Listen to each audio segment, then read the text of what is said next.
ఉపాధ్యక్షుల వారికి, గౌరవాధ్యక్షుల వారికి, గురువులకు, గురు పుత్రాదులందరికీ కూడా మా ద్వాదశ వందనాలు తెలుపుకుంటూ,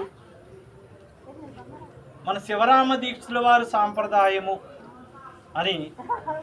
మనం చక్కగా ఓం నిరసన జెండాని మనం చక్కగా పెద్దల చేత మనం ఎగరవేసి ఎగరజిమ్మి, ఆ ఎగరజిమ్మిన అనంతరము కూడా అఖిల మహాసభని మనం నిర్వహించుకుంటున్నాం. పూజా కార్యక్రమాలన్నీ జరిపించుకున్న తర్వాత నిర్వహించుకుంటున్నప్పటికీ కూడా మన శివరామ దీక్షితుల వారు ఇచ్చిన 3 వాక్యాలు కూడా 3 సూత్రాలుగా మనం ఎప్పుడైతే మనం గురుముఖత ఉపదేశ క్రమంగా పొందున్నామో ఆ 3 సూత్రాలని కూడా మనం చక్కగా విచారణ చేసినట్టయితే మనం భ్రాంతి రహిత సిద్ధాంతానికి సరిపడిన వాళ్ళు